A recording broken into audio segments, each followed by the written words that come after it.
Right, good morning. Live on Facebook again from the D-Day story. Obviously, again, coming from home, but I'll mention just in just a moment about our plans for reopening, which are coming on well. So I'm Andrew Whitmarsh. I'm the curator of the D-Day story, and while we've been closed, we've been I and my colleagues have been doing these Facebook Lives, and I know quite a few of you have been, hopefully, who are watching have seen, have not, this isn't the first time you've seen some of them before, so thanks very much if you've watched several in a row. And we're just trying to bring you a bit more about the museum and the stories from our collections, how the museum works, all those sorts of things. And today we're talking, or I'm talking about some of the stories behind the collection, so things that we're going into more detail, you could say, than we're generally able to inside our museum, just because of the in museum displays there's a limit to how much kind of content and detail you can go into, and really it's one of the privileges of working in a museum is the range of people you get to meet, the stories you hear, relating often to the artifacts in our collections, and also the veterans that we've met and the veterans' families. And so it's those kind of things that I'll be talking about today. And I mentioned reopening, so just to mention about that, so I'm just juggling with the various bits of technology while I get it all going. Yeah, so no doubt there'll be some questions about reopening, and just to explain that we're aiming to reopen on the 14th of July, so all being well, that's the day when we'll reopen. We're working hard towards that, so it's like any organisation, as you're probably aware, reopening after this period of closure, it's not a really quick thing to do. There's all sorts of preparations and precautions that we need to take to make sure that everything's safe, and obviously to make sure that you, the public, are happy for coming back in again. So yeah, all being well, we'll be reopening on the 14th of July. On our website, if you go to the homepage of our website, you'll find from there there's a list of frequently asked questions about reopening and how it will work. So do go and check that out, obviously after this is finished, and we hope to see you before too long. If you're watching this on YouTube, by the way, well, we're going to try and upload these to YouTube as well. So they go out live on Facebook, on YouTube. They'll be pre-recorded, but welcome if you're on YouTube. So as I said, I'm talking about some of the stories behind objects in our collections. This is very much a kind of very small look into excuse me, a very small look into our collections. I could have picked a completely different selection of objects and also told other interesting stories. So it's not to say that these are the most interesting objects, the most interesting stories. They're just a selection and a personal choice, and maybe we'll do this kind of thing again in the future with different sets of objects, because we appreciate all of the objects in our collections. As I might mention previous videos, generally they're given to us by either veterans or by their families, and they're things that those people have treasured as a souvenir or a sort of memento of their wartime service. So each object is really important to us, whether they're on display or not. And actually, it's worth mentioning, one of the things people often don't appreciate about museums is that generally almost all museums have a relatively small proportion of their collections on display at any one time. So most of it is in storage, and so often museums over the years will rotate things on display and off display again. But just because things are in storage, it doesn't mean they're not used, they're not appreciated, they're not and they're not consulted. And just as an example, 2 years ago in 2018, we reopened with our new displays after a really major redevelopment project, and we couldn't have done that redevelopment if we only had the objects on display. Or we could have done, but it would have been harder to make changes if we only had the opportunity to rearrange the objects we had on display. But as well as that, for example, we get researchers coming in to look at objects that are not on display. They get used by the media, by our staff answering inquiries at events, and a whole range of other things.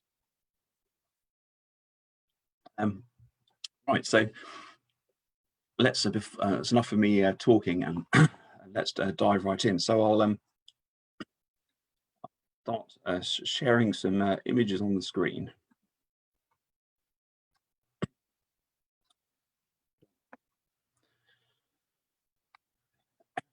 Right, so the first image here is a French gentleman, Pierre Samuel Yvonne, and as the slide shows here, he was in the French army, and this photograph was taken just before the Second World War. And I think, as our museum displays show, it's good to put D-Day in context. So D-Day obviously didn't happen in isolation. There was a before, there was an after, and D-Day was only possible because a whole series of and only sort of necessary, you could say, because a whole series of events that led up to it. So this all relates to the his story relates to the period of the Dunkirk evacuation in 1940. So after the German forces had invaded France, the French were and their British allies were facing defeat. The British and other, including French forces, were evacuated at Dunkirk and other places. And this gentleman, Pierre Samuel Yvonne, was evacuated back over to Portsmouth, in fact, in late May 1940. I should say that, so his mother was from the Channel Islands, so she was British. His father was French, and he was living in France. And as I just mentioned, he was in the French army at this time. So as a French soldier, he was evacuated and brought back to the UK, and brought back to Portsmouth. And if you know Portsmouth, he was actually billeted at Portsmouth Grammar School. So here is the postcard that he sent on the 31st of May 1940, so just over 80 years ago, to his mother, who's living at Paris, the French capital.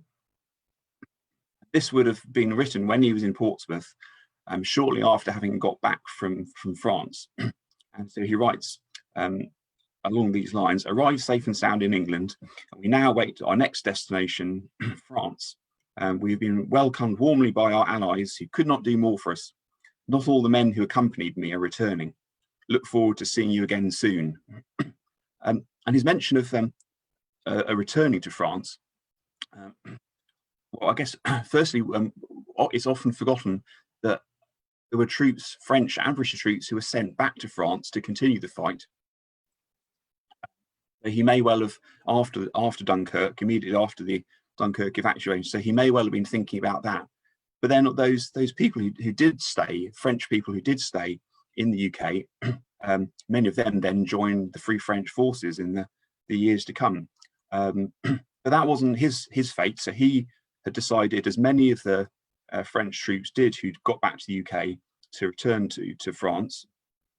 Probably at that stage, it wasn't really, they were probably hoping to continue the fight, and then, you know, weren't quite yet aware that France was completely defeated at this stage. And just to mention in passing, so this postcard, dated the 31st of May, as I said, 1940, sent from Portsmouth, and it arrives, or the French postmark at least, so not necessarily the date when it arrived with his mother in Paris, but that might have been a little bit later, was the 5th of June. So despite everything that was going on at this time, the post was still going from the UK to France. Interesting, I think. Excuse me. So Pierre Samuel Yvonne, then returned to France, but his fate was possibly not what he was expecting. So, like many of the French troops at this time, he was actually taken prisoner by the German and held as a prisoner of war. So you can see 4 gentlemen here. So in the left-hand photograph, he's the man on the left. um, wearing the scarf. So he was held in a prisoner of war camp for some time. We're not quite sure exactly how long, but potentially about 2 years. And he was eventually released about 1942 and went back to living in a home. But because he had what was considered a Jewish sounding surname, he had to prove that his family was Catholic going back to the time of Napoleon Bonaparte, so he wouldn't be deported. So all four of these men are prisoners of war, so French soldiers or held by the Germans in Germany. And the right-hand photograph, you can see one of them has got PG for my French accent will be appalling, but prisoner of war, anyway, prisoner de guerre. That was, yes. So so that's just to mark him out on his sort of tank top there, that he was a prisoner of war. And so you might think, well, that's a bit of a loose D-Day connection, and it is going a few years back in time beforehand. But I think it's interesting that there were, in 1940, there were 1.6 million French prisoners of war. And then obviously in the years between 1940 and D-Day, France, firstly part of France, and then the whole of France was occupied by the Germans. In 1942, there was a scheme called La Relève, under which for every three French people volunteering to go and work in Germany to support the German war effort, one French prisoner of war, like these guys you can see in the photographs here, would be released and come back home. So it's not a great deal. 3 French volunteers go to Germany, 1 French prisoner of war is released. As I said, this was all to try and help the German war effort, which was in a large part was based, or a significant part of the German war industry was based on using either slave labor or people who are less than enthusiastic volunteers. So the Germans hoped for 500,000 of these volunteers. They only got 17,000, and even by the time of D-Day, there were still French prisoners of war from 1940 held in Germany. And connected to these sort of issues, one of the factors behind the big resistance groups, some of the big resistance groups, the Maquis building up in areas of France, was the Nazis started forcing people to go and work in Germany. And sometimes when people's name came up, they said, right, I'm not going to do that. I'm going to go into hiding instead. And so they went and joined the resistance. So it just shows how this is all, there's lots of kind of interconnections here, many of which lead to D-Day in some way. So that's the first story. Now we've got a more 1944 story, you could say. So this gentleman here, Pilot Officer Dennis Langford, awarded the Distinguished Flying Cross, and he was in the Royal Air Force. So this is a very recent donation to our collections. He was actually from Portsmouth, as it happens. And he was killed on the 24th of June 1944. He was piloting a Lancaster bomber that was shot down during a raid on a V1 flying bomb site at Quiberon in the Pas-de-Calais in the north of France. So the V1 flying bombs, as you may well know, were like a pilotless aircraft, essentially, which would be aimed very, very roughly and fired off towards the general direction of their target. And then when they fell to Earth, they'd explode. And were introduced shortly after D-Day, and caused a lot of concern for the Allies because of the huge quantity of explosives that they carried and the damage they could do. So the Allies put a lot of effort into bombing these sites where they're going to be launched from, and trying to stop it happening. So this gentleman, Dennis, so he was 21 when he died, and he was, as I said, he was the pilot of a Lancaster bomber. His crew, the crew of his aircraft, which would have been 7, there was normally when you got to the point of having flown 30 missions, then you had normally the whole crew would have had 6 months off, and they'd have been involved in training a new air crew, and that was basically to rest them, to give them a break, and reflecting the fact that casualty rates, although at this point they weren't quite as heavy as earlier in the war, they were still very heavy. So just making 30 operational flights was the point where they decided, that gave you a chance. I see Phil McCarthy spotted, and looks like he was a Pathfinder to, yeah, so he was actually in 156 Squadron, which I believe was a Pathfinder squadron. That's right. So his crew had reached 30 missions. They could have all had that rest, which you can imagine would have been very tempting, but they talked together and they decided to keep going until they'd reached 45 missions. And at that point, they wouldn't have had to fly any more missions at all. So that was their decision as a crew. He was sadly killed on his 33rd mission, so he did 3 more missions beyond the 30 before he was killed.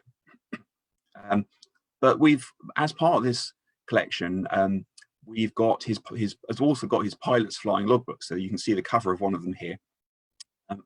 These are documents that record every flight that a pilot makes, or there's other sort of similar logbooks for other aircrew, and so it records each flight and the basic details. So this was the first operational flight that he made, in other words, a flight against the enemy, and that was with 101 Squadron. And you can just see maybe the bit at the bottom where he's got the that shows his first operation. So red is as night flying. I believe that's right. That's why there's the red ink. So at the bottom, his first operation, that's again a bombing raid on Hanover on the 8th of October 1943. This was all after he'd done 10 months of RAF training in Canada, and then other training in the UK. So all of these aircrew go through a really long period of training to really prepare them as best as they can. He'd done 2 previous operations that had been cancelled earlier in October, and so this was his first bombing raid against the enemy. And then it was, as I mentioned, the 24th of June when he was killed. So and here's the page from his logbook, and you can, in the kind of blown up bit at the bottom, you can maybe see it says June 23rd. So that would have been the evening before, when he set off operations against Quiberon, and someone else has written, because obviously he was no longer alive to write it, missing, because he was missing in action, and that's the last entry. It's always very sad with RAF personnel who are killed. Obviously the last entry in their logbook generally relates to the mission in which they were killed. And apparently what happened was, the Lancaster bomber flew over the target, couldn't see the bomb aimer couldn't see the target clearly. Excuse me. Couldn't see the target clearly. So the aircraft went round again. So flying over the target a second time would have been doubly dangerous, because it's doubling the odds that you'll get shot down. But they didn't want to just drop the bombs on anywhere. They were trying to hit the target accurately and achieve what they were trying to do, which, as I said, was to knock out this V1 launching site. And during that second approach over the target, the aircraft was shot down. And Dennis Langford is actually on the Runnymede Memorial to the Missing, because his body was never found. And this is the uniform, that one of his uniforms, of course not the one he was wearing at the time, but another one that he had, which was also given to us. So there's an amazing amount of history there. And another little twist, his younger brother, who donated these items to us, lived in Portsmouth, an area where a V1, so the same type of weapon that Dennis had been trying to knock out when he was killed, a V1 actually landed in their road. And his brother, who was really young at the time, saw some terrible sights because of all the death and destruction that caused. But he also mentioned how proud he was when he and his father went to Buckingham Palace to receive the Distinguished Flying Cross that Dennis Langford had been awarded. So they're just, in those few objects, just an amazing story. Before I come to the next item, actually, I should just put a plug in for our museum shop.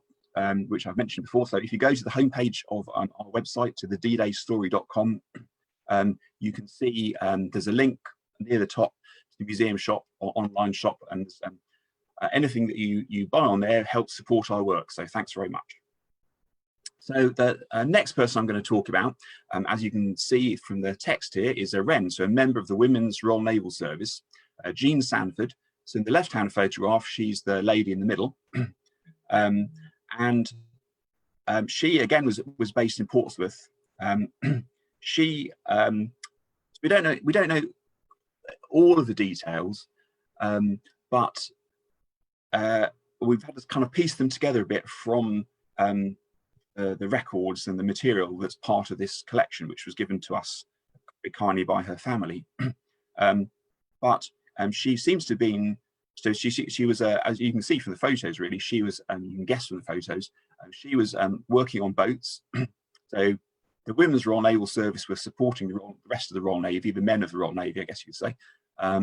But most of them were actually on land. Only a relatively small proportion went to sea.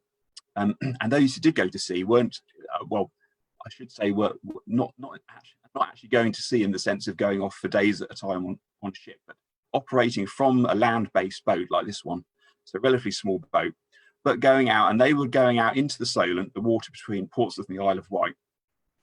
And they seem to have been, we think there was a range where they were testing or practicing with anti-aircraft guns, so firing out into the water. And this boat, with these Wrens on, seems to be in the kind of patrol boat, basically, to try and stop other ships entering into this danger area. And this is the log, part of the logbook that we have, which basically is a daily record of what they did. And this you may be able to see here. So this is 24th of May 1944. So at 2:30, it records signals schools. That's the sort of base ashore that they're guarding the range for. Quote, "Shall I stop landing craft? Question marks. Schools signalled, no, let them carry on." So this is obviously a landing craft, one of the ones that have been assembling for D-Day, not that many days later on, that strayed into this danger area. So one of the interesting things about here's another photograph of those Wrens from HMS Excellent, which is at Whale Island in Portsmouth Harbour.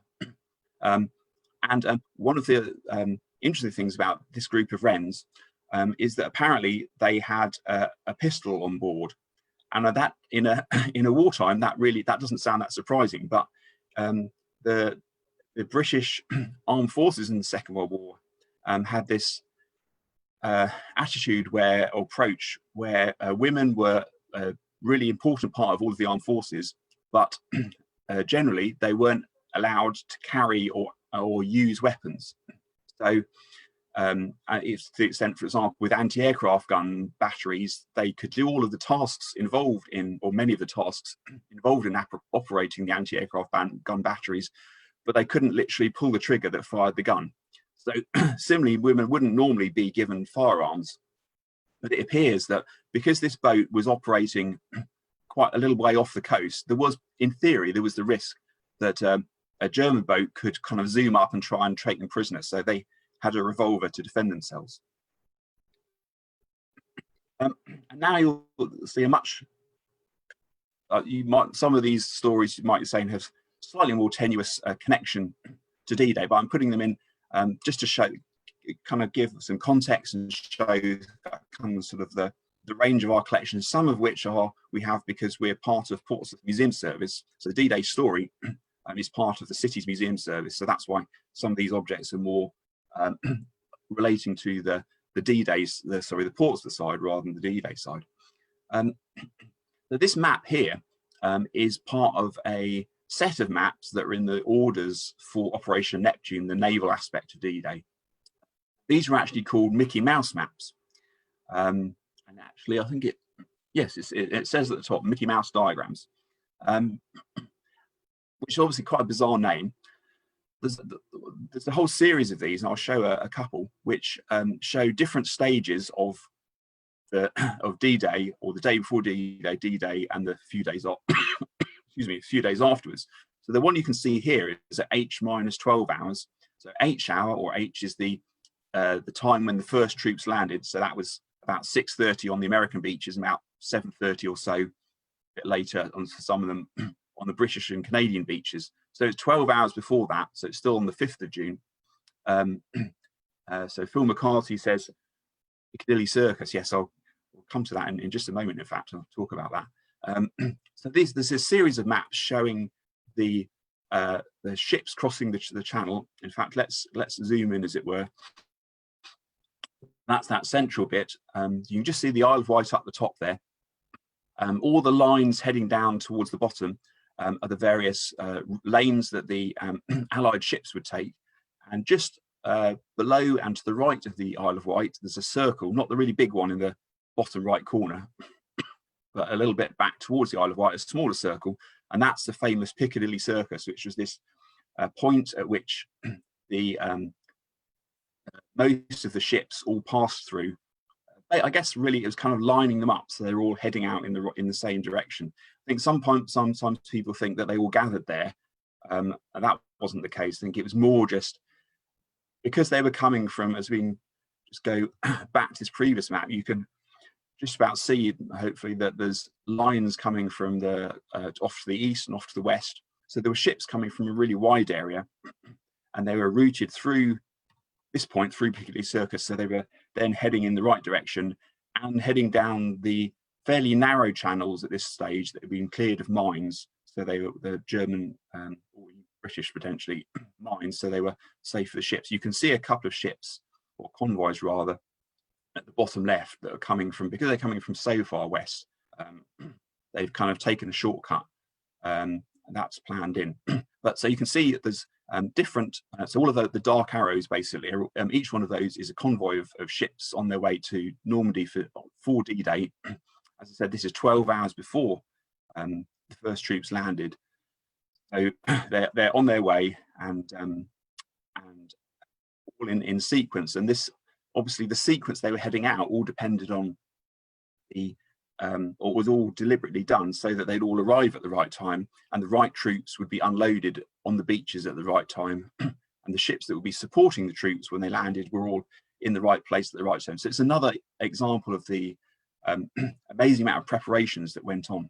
But I've just realised I didn't explain what Mickey Mouse maps were. That's quite important.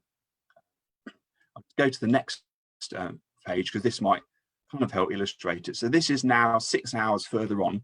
So it's still 6 hours before the first troops are going to land, H-6. So we're talking about kind of midnight to 1 o'clock in the morning on D-Day. And so, as I said, there's this whole series of maps going from each one a couple of hours apart.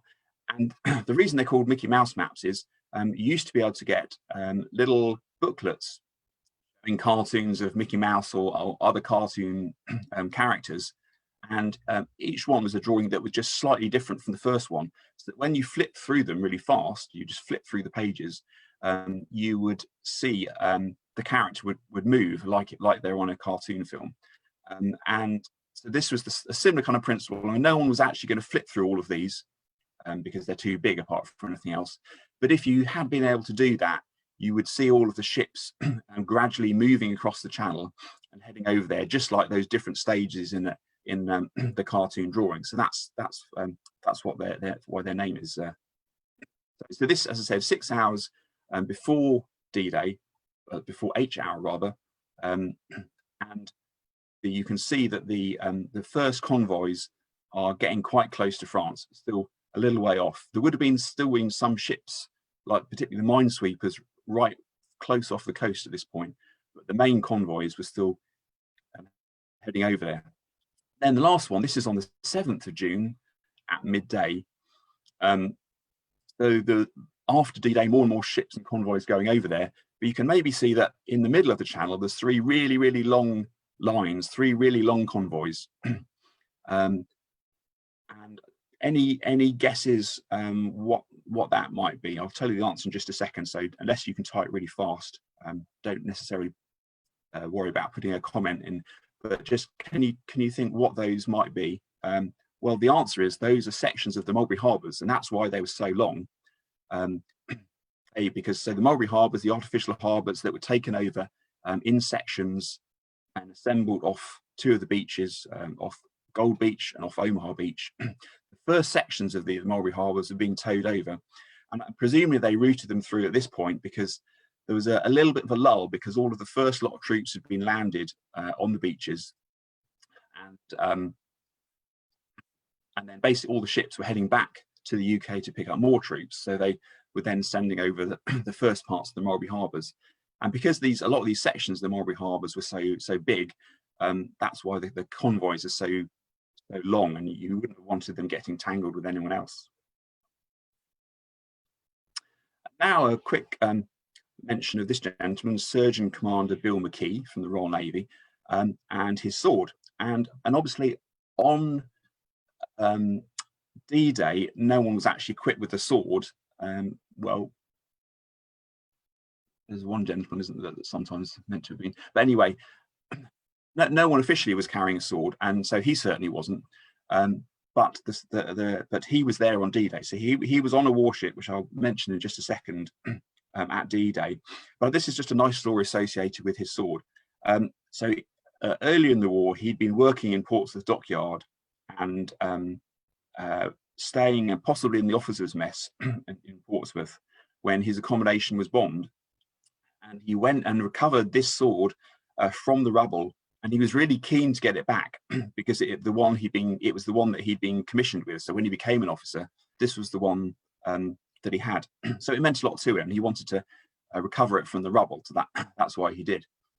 And then this is when it was given to us by his family. This is how it came to us. So as I mentioned, he was a medic. So he's made this bag for it using bandages that he stitched together, and you can maybe see there's a safety pin that was to close it, just as a kind of bag just to protect it basically while it was in storage. But I just thought that was a really nice touch, part of the history of the object, that it's part of the story of the object.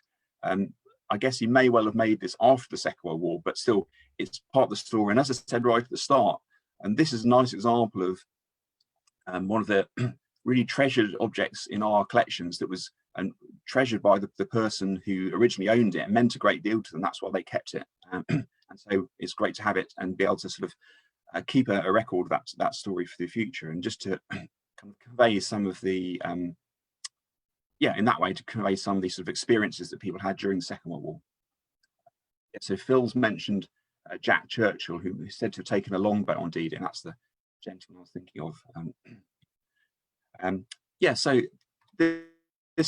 the D-Day connection for this gentleman, for Bill McKee, he served on the cruiser HMS Enterprise, which was off Utah Beach on D-Day. So he went over on D-Day on a British cruiser, which was off the American beaches. The British and American and Canadian and the other ships were all kind of mixed together, really, on and after D-Day. It wasn't that you had only American ships in the American sector and only British ships in the British sector, etc. They're much more mixed together. So this was a ship that was firing its guns to support the American troops ashore. And he was the ship's medical officer. And so wounded, because they're quite a large warship, as you can see, the wounded were wounded from other boats, smaller boats, were being brought to the to this ship and to be treated. And even the crew of the ship apparently pulled some wounded soldiers or sailors from out of the sea to care for them. And he when he could, he wrote to the families of the wounded that he treated just to let them know that he'd seen them, that they were okay. And you can imagine how important it must have been for those families. Many of them would have been Americans, so families back in America, getting a bit of news, and sort of more personal news than you might get through official channels. And you can see his medals there, and as well as his Second World War medals, there's the Korea Medal as well. So he served from 1937 through to 1962. And then starting to get close to the end here, but this is another, I at first glance, I guess, might be a slightly obscure document. So as you can see, it's a typed document, and you may be able to read, it starts off minutes of the first meeting held on Wednesday, April 8th, 1981, at Central Hall, Duncombe Street, Grimsby. So you may, from those details, particularly the date in Grimsby, someone may well have twigged the connection here. So what this is the minutes of the first meeting of the Normandy Veterans Association, of the Grimsby branch of the Normandy Veterans Association. So the Normandy Veterans Association, or the NVA, was one of the main, if not the main, association for British Normandy veterans, and they had sort of associates in other countries as well, but mostly for British veterans. Really, really strong, really major organization until they disbanded in 2014 because their members were just getting too old. But it all started in 1981 in Grimsby, and the meeting was called by a gentleman called Eric Bullman, who's actually mentioned on this page. So it says, Mr. Eric Bullman, founder member, opened the meeting, giving a brief summary of its purpose and aims, principally to bring together locally all those who took part and have a common interest in the Battle of Normandy, and to rekindle the spirit of comradeship which existed at that time. So that's where this enormous organisation, the Normandy Veterans Association, all came from, starting out in this modest hall, modest sort of size meeting rather, in Grimsby, and they were the first branch of the NVA. The Portsmouth branch of the NVA, their members came to our museum for many, many years. They're really fondly remembered by us, and they would regularly talk to visitors. They were massive supporters of our museum. And this, the minutes that I just showed belong to this gentleman, Roland Jefferson. He's on the right in the photograph there, and he was actually the national standard bearer for the Normandy Veterans Association. So that's on, I think it's the Horse Guards Parade in London, one of the NVA's big parades. And then on the left there, that's his jacket, his Normandy Veterans Association jacket, or blazer rather, and that's on display in our museum. And then the last thing was, again, this might seem slightly odd. So this is some kind of form you'll be thinking, what is this all about? This belonged to a lady who was in the ATS, the Auxiliary Territorial Service, and this was this particular one. She was used for training, so it's not the one that was actually used in action. But this illustrates, or using it to illustrate, the kind of civilian support for D-Day that was really important in providing supplies to back up the troops in Normandy. So the lady it belonged to was Private Kathleen Rosemary Lush. As I said, she was in the Auxiliary Territorial Service, which is the women's branch of the army. And from about 1942, 1943 to 1945, she worked at the army depot at Lower Arncott, which was called the Graven Hill Depot near Bicester in Oxfordshire. And this was a depot that had over 20,000 staff, and massive supplies were built up there ahead of D-Day for supplying the troops in Normandy. There's no point putting all those troops ashore in France if you didn't have the supplies to back them up. And so this form was just part of the process, basically, by which supplies could be requested and then moved from one place to another place. We'll see Ian Piper, who's doing research into this sort of area, actually is saying, nice to see a bit of accounting for D-Day. So these kind of forms and this kind of administrative process and is not as kind of exciting, or if that's quite the right word, as the troops storming the beaches. But without this kind of backup, obviously those troops in France would have really not had had the support to back them up. And so a couple more pages from her training notes. So this is actually a map showing a bit of a detail of that store you can see there's basically various different buildings for various different kind of purposes for storing the supplies, all the kind of administration for it. I can see there's an area called packing bay, so presumably it's sort of packing them to send them off as well. And then you can see the railway line as well. One that goes to the bulk shed, presumably where they store it, one that goes to the transit shed. So as I said, it's compared to the stories of the troops storming the beaches and all those similar things, the troops who went over to Normandy, it doesn't quite get the kind of profile that it normally does, all this kind of logistical support, but really, really important. And just another page here. And so it's, yes, this is another fairly recent donation as well. So that's the end of the presentation.